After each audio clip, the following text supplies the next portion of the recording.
오늘 우리에게 주신 하나님의 말씀은 출애굽기 17장 8절에서 16절 말씀입니다. 그때 아말렉이 와서 이스라엘과 르비딤에서 싸우니라.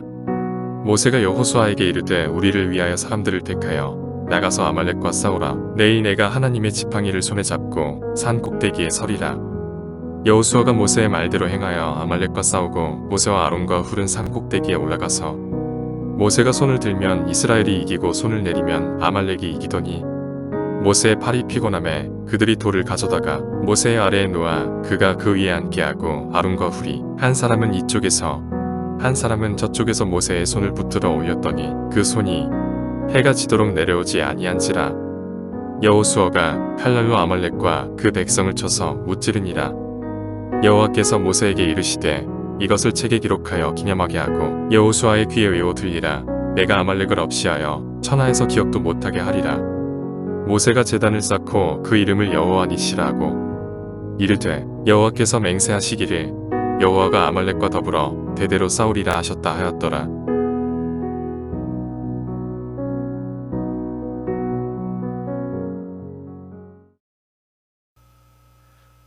여러분, 오늘 우리가 읽었던 이 본문은 매우 중요한 본문입니다. 이 본문은 두 가지로 요약할 수 있는데요. 먼저는 르비딤, 우리가 지난 주간에 보았죠. 르비딤의 뜻은 쉼터, 안식처, 쉼이 있는 곳. 그곳에서 절망 가운데서 하나님을 바라보며 이스라엘 공동체가 하나님을 믿기 시작했다. 하나님에 대한 기대감이 생겨나서 하나님을 향하여서 이스라엘 백성들이 입을 열기 시작했다는 걸 보았어요. 이제 진정한 쉼이 시작이 되는 것입니다. 이곳에서 하나님에 대한 믿음이 회복이 되어지고 하나님에 대한 눈이 떠지기 시작했습니다. 그래서 한마디로 말하면 이스라엘 공동체가 그들의 영적인 정비를 마쳤다고 할 수 있어요. 그런데 여러분, 두 번째 정보는 오늘 본문에서 이렇게 말하고 있습니다. 이 정비를 마친 이스라엘 공동체가 아말렉과 전면적인 전쟁을 하게 되었다라고 말합니다. 그렇다면 아말렉은 누구일까? 신명기서 25장 17절과 18절에 이 아말렉이라고 하는 사람들에 대한 평가를 두 가지로 하고 있는데, 첫 번째, 이 사람들은 연약한 자들의 적이었습니다. 뒤처지고 연약한 자들을 강탈하고 빼앗고 노예로 잡아가거나 혹은 죽이는 사람들, 그래서 연약한 자들의 적이 아말렉이었어요. 또 두 번째 정보를 주고 있는데, 그것은 바로 하나님을 믿지 않는 자 뿐만 아니라 하나님을 대적하는 자들이라고 규정하고 있습니다. 자, 여러분, 우리가 인생을 살아가는 동안에 성도의 삶에서 여러분, 우리는 분명히 이런 우리의 것을 빼앗고 우리를 공격하며 우리가 한없이 낮아지고 한없이 뒤처질 때 우리를 공격하는 세력들 혹은 그런 마음, 그런 환경에 놓이게 되어 있습니다. 그래서 여러분, 우리는 누구라도 아말렉을 직면하게 되어집니다. 설교하고 있는 저도 아말렉과 여러 차례 싸웠고 아마 여러분들도 여러분 인생에서 수많은 아말렉과 싸웠을 것입니다. 여러분이 강했을 때, 힘이 있었을 때, 그때는 아무것도 두렵지 않아요. 그런데 여러분, 우리가 연약해졌을 때, 뒤처지기 시작했을 때, 믿음이 흔들릴 때, 마음이 괴로울 때, 인생이 슬픈 일이 찾아왔을 때 아말렉은 우리를 공격하는 것이죠. 자, 그렇다면 여러분, 이 본문, 이 우리의 믿음이 회복이 되어지고 하나님을 바라보기 시작하고 하나님에 대한 기대감이 일어나는 이 르비딤에서 왜 전쟁이 일어나게 되었을까라는 거예요. 왜 하나님께서는 이 쉼이 있는 곳, 우리의 믿음이 소생하고 다시 살아나는 곳에서 아말렉과 우리의 연약함을 괴롭히는 존재들과 하나님은 왜 싸우도록 하셨을까? 여러분, 이 싸움은 우연한 싸움이 아니었어요. 이것은 하나님께서 계획하시고 하나님께서 지금 이스라엘 공동체에게 무엇인가를 말해주고 싶어 한 놀라운 계획 속에 있는 사건입니다. 여러분, 우리의 인생은 어느 것 하나 우연인 게 없어요. 하나님의 섭리와 하나님의 은혜 속에서 성도의 삶이 유지되고 하나님께서 그분의 소중하고 귀중한 음성을 우리 하나님 자녀들에게 들려주시길 원하는데, 이 안식처에서 일어난 이 싸움, 여러분 이 싸움에서 우리 올해 2021년 우리 교회가 바라보고 원하는 더 사랑하는 교회의 핵심, 그 가치를 발견하고 여러분 자신 안에도 여러분이 복된 은혜가 함께 나누어질 수 있기를 주님의 이름으로 축복합니다. 여러분 2020년 기준 전 세계 브랜드 가치 7위 기업, 우리 삼성은 5위 기업입니다. 7위 기업, 약 60조의 브랜드 가치를 가지고 있는 기업, 이 페이스북이라는 기업이 있습니다. 그리고 이 페이스북의 창립자인 유대인인 마크 저커버그라고 하는 사람이 있는데요. 이 사람이 2017년에 하버드 대학, 이 사람은 하버드를 입학은 했지만 졸업을 못한 사람이거든요. 그런데 성공한 이제 자수성가한 사업가가 되어서 하버드에서 졸업 연수를 하게 되었습니다. 이 마크 저커버그가 졸업식 연설에서 세 가지의 핵심적인 자신의 삶을 바꾸는 세 가지의 가치를 말했는데, 그중에 제가 세 번째 언급한 가치, 제가 너무너무 이 본문에서 여러분과 나누고 싶은 이 가치, 바로 공동체라고 하는 가치였어요. 커뮤니티. 여러분, 이 마크 저커버그라는 사람은 유대인입니다. 전 세계의 가장 극소수 소수 민족 중에 하나인 유대인. 이 유대인이었던 이 사람은 자기 민족이 전 세계의 디아스포라가 돼서 2000년 동안 흩어져 살았고, 또 19세기 말에는 좀 큰 전쟁을 겪으면서 민족 자체가 소위 말해서 홀로코스트, 엄청난 민족적인 핍박을 받았던 유태인이죠. 그런데 이 유태인이었던 이 마크 저커버그가 공동체가 우리의 삶에 얼마나 중요한지에 대한 이야기를 꺼내는 것을 본 적이 있습니다. 여러분, 오늘 이 본문이 사실 정말로 말해주고 싶어 하는 것은 바로 이 공동체에 대한 이야기입니다. 여러분, 이스라엘 공동체는 출애굽을 하였습니다. 애굽에서 나왔어요. 그들이 맞닥뜨리는 문제는 너무너무 많았어요. 식량의 문제, 식수 공급의 문제, 공공의 의료의 문제, 공공보건의 문제, 사회복지와 및 국방, 더 나아가서 이 민족 공동체가 앞으로 생존이 걸려있는 정복지까지 수많은 문제들이 이 출애굽한 사람들에게 주어진 당면 과제였습니다. 얻은 것 하나 쉽거나 편안하게 해결된 것이 단 하나도 없다는 사실을 우리는 잘 알고 있습니다. 이제 겨우 하나님에 대한 인식을 하고 하나님에 대한 눈이 떠져서 이 르비딤에서 하나님을 믿는 것이 진정한 안식이라고 하는 사실, 쉼이라고 하는 사실, 이제 겨우 깨닫는 이 민족. 그런데 이제 자신들의 문제가 하나씩 해결돼 가면서, 여러분, 문제가 해결돼 가면서 이 이스라엘 공동체 안에 볼 수 없었던 한 가지가 있었습니다. 여러분, 우리가 살기 바쁘면요, 나밖에 안 보입니다. 내가 살아야 하니까. 살기 바쁘면 우리 가정밖에 안 보입니다. 왜요? 우리 가정이 살아야 하니까. 자, 그런데 우리는 이 출애굽하는 과정에서 하나님께서 하나님 자녀들의 문제들을 하나하나, 식수의 문제, 식량의 문제, 공공의료와 보건의 문제, 이 모든 것들을 하나씩 하나님께서 해결해 주시는 것을 우리가 보았습니다. 이런 문제들을 해결하고 나아갈 때 여러분, 드디어 하나님께서 이제 이 문제들을 벗어난 하나님 자녀들에게 굉장히 중요한 핵심 가치 하나를 심기어 주고 싶어 하셨어요. 그것이 바로 공동체성이라는 것이었습니다.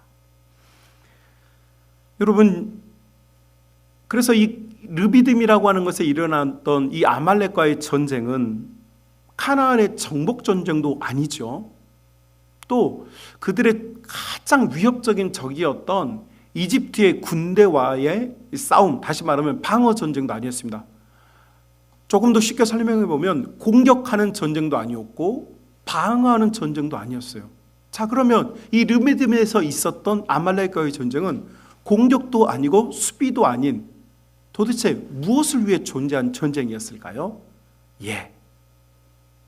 하나님은 지금 하나님 자녀들에게 굉장히 중요한, 하나님 나라 사람들이 가져야 할 굉장히 중요한 것을 지금 알려주고 싶어 하고 있어요. 왜 그런 제가 여러분에게 전달하고자 하는 이야기를 알 수 있느냐? 여러분, 이 전쟁의 전투 방식을 보면 아주 쉽게 이야기됩니다. 여러분, 이 전쟁의 이 키워드는 11절과 12절에 보면 이 전쟁에서 이기는 방법은 바로 손을 드는 것에 대한 문제였어요. 모세가 손을 들면 이스라엘 백성들이 이기게 되었고, 모세의 손이 피곤해져서 손을 내리게 되면 이스라엘 백성들은 지고 아말렉이 승리하게 되어지는 방식으로 전쟁이 수행되었어요. 자, 그러니까 이 전쟁은 누가 이겨서 정복하거나 끝까지 방어해서 살아나는 이야기가 아니에요. 그래서 이 전쟁은 손을 들 때는 승리하고 손을 내릴 때는 져버리는 이 전쟁을 통하여서 지금 하나님께서 모든 지금까지의 포커싱, 모든 카메라가 늘 모세를 따라다니고 있었다면 이 장면부터는 이제 색다른 장면이 담겨지기 시작해요. 어떤 장면입니까?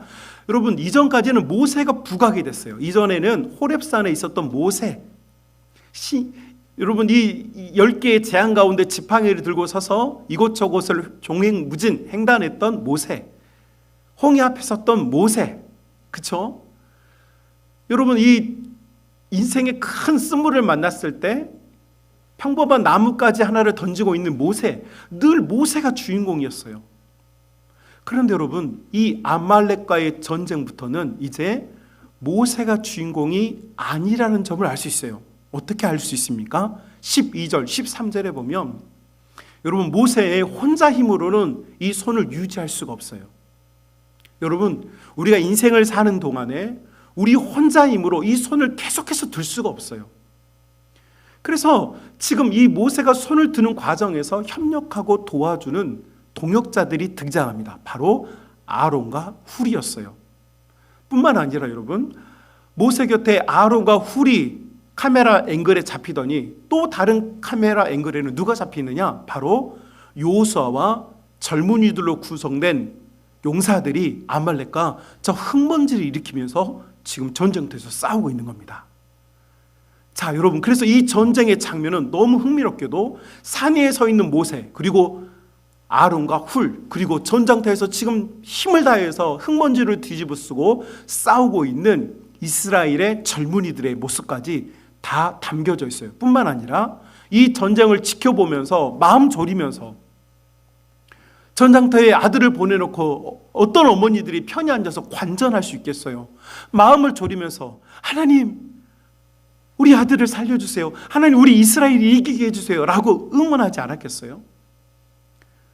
여러분, 자기 남편을 전장터에 보내는 아내들이 얼마나 가슴 애타게 이 전장터를 들여다보고 있겠어요? 모세가 두 손을 들고 아론과 우리 기도하고 있을 때 여러분, 다른 이스라엘 백성들이 피크닉 가서 놀고 있었겠습니까?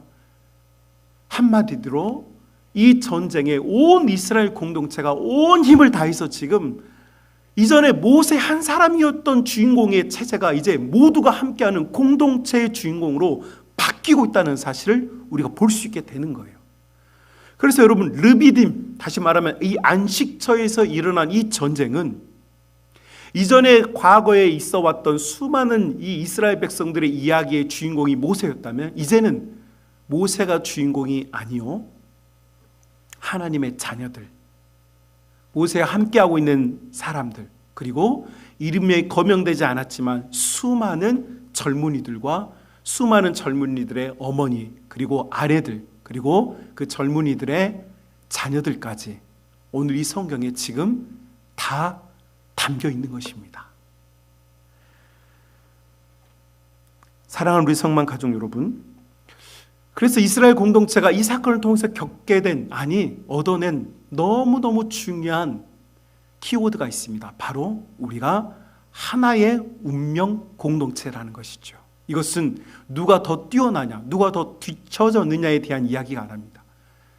여러분, 뒤처진 자들 때문에 이 전쟁이 일어났습니다. 하나님은 뒤처지고 슬퍼하고 낙심하고 괴로워하는 사람들을 위해서 이 전쟁을 일으키셨습니다. 유능하고 탁월하고 멋있는 사람들, 젊은이들이 누구를 위해서요? 연약하고 뒤처지고 낙심해버린 사람들을 위해 이 전쟁에 참여하게 된 것입니다. 여러분, 그래서요, 이 17장 8절부터 언급되고 있는 이 르비딤에 있었던 이 아말렉과의 전쟁을 하나님께서요, 여호수아에게 꼭 전달해 주어라, 여호수아에게 이걸 꼭 기억시켜라라고 하나님께서 모세에게 말씀하십니다. 왜요? 앞으로 이 카나안에 들어가서 이 이스라엘 전체 공동체를 이끌어야 할 여호수아가 알아야 될 일이 있었어요. 그것은 무엇이냐? 우리가 하나의 운명 공동체, 위대하고 뛰어나고 탁월한 사람들만의 세상이 아닌 연약하고 부족하고 또 아무도 돌아보지 않는 자들도 하나님의 자녀이며 우리 모두가 하나라고 하는 사실을 깨우쳐 주기 위해서 여호수아에게 이 사실을 기억시키라고 말하죠. 그리고 모세는 이곳의 사건을 여호와 니시라고 하나님께 감사했어요. 이것은 하나님의 승리라. 여러분, 왜 하나님의 승리입니까? 단순히 전쟁에서 이겼기 때문이 아닙니다. 진정한 하나님의 승리는요, 우리 자신은 홀로 있을 때 연약하고 부족하고 낙심하고 넘어지는 자들이지만, 하나님의 진정한 승리는 아말렉이라고 하는 그 사람들을 진멸하는 데 있는 것이 아니라 우리가 하나라고 하는 사실, 우리가 하나의 공동체, 우리가 하나의 운명 공동체라는 사실을 깨닫게 해주셨기 때문에 이것이 하나님의 승리라는 것이죠. 하나님의 승리는 누군가를 진멸하고 짓밟는 데 있는 것이 아닙니다. 여러분, 십자가의 승리를 생각해 보십시오. 십자가의 승리는 예수 그리스도께서 십자가에서 자기 자신을 죽이심으로 승리하신 것입니다. 여러분, 누군가를 누군가를 깼기 때문에 승리한 게 아니에요. 하나님의 승리는 이스라엘 백성들이 하나 되게 하는 것, 교회가 하나 되게 하는 것, 가정이 하나 되게 하는 것, 나 외에 우리 모두가 하모니를 이루어서 하나 되게 하는 것, 이것이 하나님의 승리입니다. 사랑하는 우리 성만의 가족 여러분, 우리는 결코 혼자 설 수 없습니다. 여러분 중에 혹시 믿음이 너무 좋은 분들이 있습니까? 여러분, 믿음 좋은 여러분 모세십니까? 모세 혼자서 모든 걸 감당할 수 없습니다.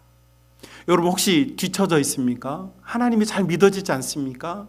기도하는데 응답이 없습니까? 여러분이 뒤처졌다고 해서 하나님의 자녀가 아닌 것이 아닙니다. 우리 모두는 하나이고 우리 모두가 하나라고 하는 사실을 알게 되었을 때 그곳에 진정한 하나님의 승리가 있습니다. 여러분, 이 사실을 깨달아서 이 사실이 여러분 안에 가슴 치는 은혜가 될 수 있기를 주님의 이름으로 축복합니다. 여러분, 저는 여러분에게 두 가지의 동화를 들려드리려고 합니다. 여러분, 이 두 가지의 동화를 통해서 여러분 지금 이 본문이 말해주고 있는 핵심 가치를 여러분 다시 재발견하셨으면 좋겠어요. 여러분, 1888년 오스카 와일드라고 하는 분이 쓴 행복한 왕자님이라고 하는 동화가 있습니다. 이 이야기는 아주 단순한 이야기입니다. 마을 광장 중앙에 왕자님의 동상이 있어요. 그런데 이 왕자님의 머리부터 발끝까지 많은 보석으로 꾸며진 동상이 서 있었습니다. 근데 이 왕자님이, 이 동상이 마을을 내려다보니까 막 너무 추위에 떨고 있는 가정도 있고 배고픈 가정도 있고 아픈 가정들이 있는데 그들이 돈이 없어요. 어느 날 이 왕자님의 어깨 위에 제비 한 마리가 날아옵니다. 근데 이 제비가 이 왕자님을 보니까 슬픈 눈을 하고 있어요. 그래서 제비가 왕자님이 이렇게 멋진 왕관과 멋진 칼과 멋진 옷을 입고 있는데 왜 슬퍼하십니까? 이렇게 물으니까 왕자님이 하는 이야기가 저기서 떨고 있는 저 가정을 봐라. 얼마나 불쌍하냐. 난 저들을 도와주고 싶은데 도울 수가 없다. 그러면서 이 왕자님이 제비에게 부탁을 합니다. 제비야, 나의 왕관에 이 보석 하나를 빼어서 저 가정에 좀 가져다 주면 어떨까? 제비가 이 보석 하나를 빼서 그 가정에 갖다 주었어요. 그리고 이 가정은 이 보석 때문에 그 배고픔을 면하고 그 추위를 면하고 장작을 사다가 불을 떼고 음식을 만들어서 먹고 또 병든 자들은 약을 먹으면서 이 왕자님의 왕관, 옥기, 칼날에 있는 수많은 보석들이 그 광장을 중심으로 있는 가난한 사람들에게 다 나누어졌어요. 그리고 여러분, 이렇게 열심히 그 마을 사람을 사랑했던 이 왕자님의 동상에서 모든 보석이 이제 다 빠지고 결국 눈에 박혀 있었던 다이아몬드 2개까지 다 빼서 다 주었어요. 왕자님은 더 이상 세상을 볼 수도 없게 되었어요. 그 마을을 볼 수도 없게 되었어요. 자, 그런데 여러분, 그 마을에 살고 있던 사람들이 이 마을 중앙에 서 있었던 왕자님의 동상, 항상 빛나는 보석으로 치장되었던 이 동상이 얼마나 아름다웠겠어요. 그래서 늘 이 동상을 보면서 행복했었는데 어느 날 보니까 이 동상에 보석이 하나도 없고 그저 주철로 만든 그냥 보기 흉한 이 검정색 동상 하나가 서 있었을 뿐이에요. 그래서 마을 사람들이 어우 흉측해, 어우 꼴보기 싫어 이러면서 이 동상을 쓰러뜨려 버려요. 그리고 이 동상을 녹여서 그들의 밥그릇으로 만들어 버리죠. 자, 이 오스카 와일드라고 하는 분이 쓴 이 행복한 왕자님이라고 하는 이 동화는 어떤 예수님처럼 끊임없이 헌신하고 수고해주는 사람에 대한 이야기를 다루어요. 자, 그런데 여러분 끝이 너무 불행하죠. 제비도 죽고 왕자님도 불 속에서 같이 불타면서 동화가 끝이 나요. 이 동화는 행복한 동화가 아니에요. 자, 이에 반해서 여러분 1697년에 샤를 페널이라고 하는 분이 민간에 흩어져 있는 이야기들을 주워 담아서 만든 이 동화집 중에 여러분 신데렐라라고 하는 여러분 동화를 아실 겁니다.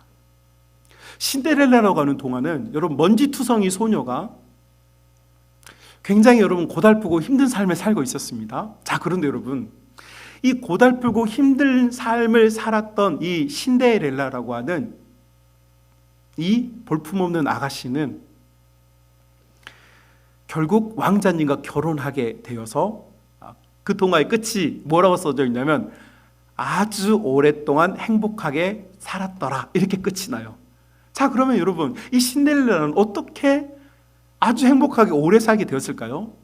여러분 이 동화를 가만히 들여다보면 참 재미있는 게 이 신데렐라 곁에는 이 신데렐라와 함께하는 동역자들이 있었어요. 누구입니까? 생쥐. 생쥐가 거대하고 멋진 흰 말이 되어주고요. 그 곁에 호박이 있고요. 요정이 있고요.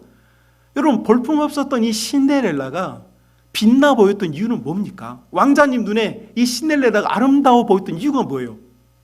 네, 먼지투성이었던 이 볼품없는 아가씨 곁에 누가 있었기 때문입니까? 동역자들이 있었기 때문이죠. 이 동역자들이 신데렐라를 빛나게 만든 거예요. 그들 각자는 볼품이 없어요. 생쥐, 호박 이런 것들이 뭐가 볼품이 있어요. 자, 그런데 그들이 하나의 팀을 이루고 하나의 협력자들이 되어주고 서로의 동역자가 되어졌을 때 무슨 일을 합니까? 결과적으로는 행복해지는 것이죠. 여러분 최근에 대한민국 사회에서 젊은이들 사이에서 오랫동안 가슴을 뜨겁게 했던 드라마 한 편이 방영이 되었습니다. 한 웹툰 작가의 미생이라고 하는 작품이 드라마로 만들어졌고 많은 젊은이들이 이 드라마를 보면서 감동을 받았습니다. 미생, 바둑에서 사용하는 단어인데 미생, 아직 생명이 갖지 못했다라는 뜻이라고 합니다. 자, 그런데 이 미생이라고 하는 이 웹툰 작가가 고졸 출신인 이 장그래라고 하는 이 젊은이가 세상에 뛰어들어서 그곳에서 고군분투하면서 결국은 성공하는 이야기로 끝이 납니다. 여러분 그런데 재밌는 건 왜 이 작가가 이것을 미생이라고 하였느냐? 왜 이 장그래라고 하는 이 젊은이를 왜 미생이라고 불렀느냐? 여러분 장그래가 실력이 없어서 고등학교밖에 안 나와서 너무 성품이 온화해서 남에게 팩트를 제공하지 못해서 여러분 장그래와 함께 있던 주변의 사람들 동기들 중에는 서울의 명문대학을 다 나왔고 손꼽아주는 최고의 학벌을 가진 그리고 실력도 있고 눈치도 빠르고 그래서 많은 사람들이 탐내는 인재들이 많이 있었어요. 그런데 장그래는 겨우 고졸 출신의 성격도 뒤처지고 남이 보기에 별것도 아닌 젊은이였어요. 자, 그런데 여러분 이 미생이라고 하는 이 드라마의 끝은 어떻게 나느냐? 유능하고 탁월하고 살아남기 위해서 고군분투했던 모든 젊은이들은 사실은 뒤처져 버렸지만 장그래라고 하는 미생은 여러분 끝장면에 보면 아주 환하게 웃으면서 끝이 납니다. 이유가 뭡니까? 이 웹툰의 작가, 이 드라마의 작가가 이 장그래를 볼 때 왜 이 사람이 미생인가? 네, 장그래는 처음에는 혼자였습니다. 그래서 아직 생명을 갖지 못한 거죠. 그런데 이 드라마의 끝, 이 웹툰의 끝은 어떻게 끝이 납니까? 이 장그래를 도와주는 부장님, 이 장그래를 못마땅해 했던 사수도 그를 사랑하게 되고 그들이 새로 큰 대기업이 아니지만 작은 회사를 차려서 셋이서 함께 뛰어나가는 장면으로 이 웹툰이 끝이 납니다. 이야기의 핵심은 이겁니다. 여러분, 우리는 우리의 각자의 모습, 우리가 살아가는 이 모습은 다 연약합니다. 부족합니다. 그리고 어떻게 보면 우리 각자의 모습 하나하나는 볼품이 없습니다. 그러나 여러분, 우리가 하나가 되어주고 팀을 만들고 동역자가 되어주고 우리가 어깨를 견주어서 서로 스크럼을 짜가지고, 여러분 미식축구 선수들이 대회에 출전하기 전에 스크럼을 짜고 어깨를 견주면서 구호를 외치는 것처럼, 여러분 우리 가정이 우리가 서로 어깨를 맞추잡고 우리가 하나의 공동체임을, 우리 교회 성만의 가족들이 스크럼을 짜고 믿음 가운데서 우리는 하나야, 앞선 자도 없고 뒤처진 자도 없어, 하나님 눈에는 우리 모두가 하나야라고 하는 이 공동체의 정신, one community, 하나의 생명의 공동체. 여러분, 이것이 하나님께서 하나님 자녀들에게 정말 주고 싶어하는 이 믿음에 있었던 하나님의 승리예요. 여러분, 그래서 진정한 승리는 위대한 몇 사람의 영웅들에 대한 이야기가 아니고 위대한 승리는 우리 모두의 것이에요. 여러분, 흥미롭게 이순신 장군께서 7년의 이 국난을 경험하고 7년 동안 이 전쟁터 속에서 일기를 썼어요. 그것을 난중일기라고 하죠. 그런데 너무너무 흥미로운 점은 우리가 알고 있는 이 영웅 이순신, 우리 국난을, 아니 이순신이 없었다면 아마 우리나라 없어졌겠죠. 그런데 이 영웅 이순신이 자신의 일기장에 그날 전쟁에 나갔던 병사들, 그리고 아무리 노예이거나 혹은 신분이 천한 사람일지라도 공로를 세운 자들의 이름을 모두 낱낱이 기록해서 자신의 일기에 남겨놓았고, 또 자신의 왕이었던 선조에게 보고서를 작성할 때마다 노예들의 이름까지, 민초들의 이름까지 모두 다 거명하면서 그들을 치하해달라고 요청하는 장면을 볼 수 있어요. 여러분, 이순신 장군은 혼자 싸운 게 아니에요. 모든 우리 이 7년의 국난을 이겨냈던 건 이순신 장군이 보배 검, 엑스칼리버 같은 검, 캡틴 아메리카 같은 그런 능력, 헐크 같은 능력으로 세상과 싸웠기 때문에 이긴 게 아니었어요. 수많은 무명의 사람들, 수많은 민초들, 호남의 백성들, 그들이 십시일반 자신이 할 수 있는 일을 모두 다 감당했기 때문에 여러분, 이 조선이란 나라가, 그리고 지금 우리가 한국말을 쓰면서 지금도 살아남게 되었어요. 사랑하는 우리 성만 가족 여러분, 나 한 사람이 안 하는 것 아닙니다. 지금 우리 모두가 하나이고 앞선 자도 없고 뒤처진 자도 없어요. 우리 모두는 다 하나이고 뒤처진 자도 우리이고 앞선 자도 우리예요. 우리가 있을 때 우리는 진정으로 승리하는 거예요. 이것이 하나님께서 알려주시는 여호와 니스예요. 하나님의 승리는 함께라는 것, 뜻이에요. 사랑하는 우리 성만 가족 여러분, 이 어려운 시기에 우리가 어떻게 이 믿음의 길을 걸어가야 할까요? 이 괴로움의 시기에 우리의 가정이 어떻게 이 어려움을 헤쳐나가야 할까요? 답은 하나입니다. 하나님의 승리는 우리에게 있고 우리가 우리 되었을 때 가능해지는 것입니다. 이 모든 것이 우리 하나님께서 우리에게 보여주고 싶은 진짜 하나님의 이야기입니다. 자, 이제 우리가 어떻게 하면 좋을까요? 사랑하는 우리 성만 가족 여러분, 여러분의 함께하는 사람들을 적으로 만들지 마십시오. 함께하는 사람들을 여러분 마음속에 미워하지 마십시오. 뒤처진 자들을 원망하지 마십시오. 앞선 자들을 질투하지 마십시오. 우리는 하나이고, 여러분 우리의 사랑하는 모든 모습도 하나님께서 주신 것입니다.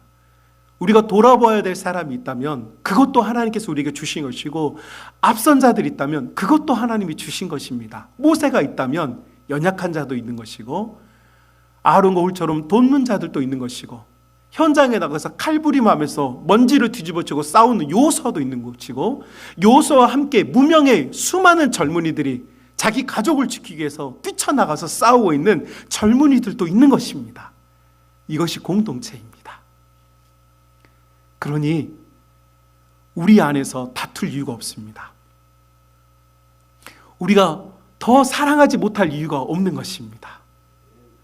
우리가 우리 가족들을, 여러분의 아내들, 여러분의 남편들, 여러분의 자녀들 미워할 이유가 없습니다. 못마땅히 할 이유가 없습니다. 존재가 감사한 것이고 이것도 하나님의 은혜입니다. 저도 처음에는 많은 괴로움을 가지고 인생을 살아왔습니다. 그러나 말씀을 깨닫고 특별히 이 말씀을 준비하면서 또 새로운 은혜를 받습니다. 여러분, 우리가 서로를 이해하고 용납하고 더 사랑하지 못할 이유가 없어요. 끌어안고 더 뜨겁게 사랑하여서 하나님의 승리, 여호와 니스의 깃발을 높이 들 수 있는 사랑의 공동체, 은혜의 공동체, 승리의 공동체가 될 수 있기를 진심으로 축복합니다.